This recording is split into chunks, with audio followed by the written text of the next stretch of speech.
আসসালামু আলাইকুম, কি অবস্থা? সব আশা করি ভালো আছেন। আমার হাতে যে ফোনটা ছিল মনে হচ্ছে আইফোন 11, এলাকার এক ভাই ব্রাদারের।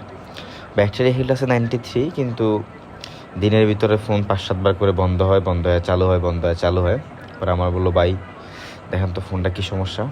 নিয়ে আসলো, খুলে পরে দেখি যে অথেন্টিক ফোন ছিল, কিন্তু ফোনের ভিতরে যে ব্যাটারি আছে ব্যাটারিটা বুস্ট করা ছিল, তো যার কারণে এই সমস্যা। পরে নতুন ব্যাটারি লাগাই দিলাম, তো লাগানোর পরে চালাইতেছে। তো আসলে যারা আমরা ইউজড ফোনগুলো কিনি, তা মার্কেট থেকে কিনলে বোঝা আসলে খুবই মুশকিল যে ব্যাটারি বুস্ট হয়েছে কিনা। আর দোকানদার বিক্রি করার সময় তো অবশ্যই বলবে যে আমার ফোনটা 100% অথেন্টিক আছে, ব্যাটারিটা বুস্ট করে না। তারপর আমরা চেষ্টা করব একটু ট্রাস্টেড শপ থেকে ফোনগুলো কেনার জন্য, কারণ যে ভাই তো জানে অরিজিনাল ব্যাটারি ছিল, কিন্তু আজকে খোলার পরে দেখে যে বাইরের ব্যাটারি আগে থেকে চেঞ্জ করা বলতে কি বুস্ট করা আর কি।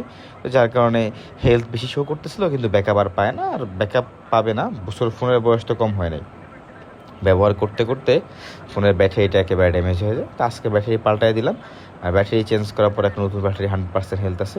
তো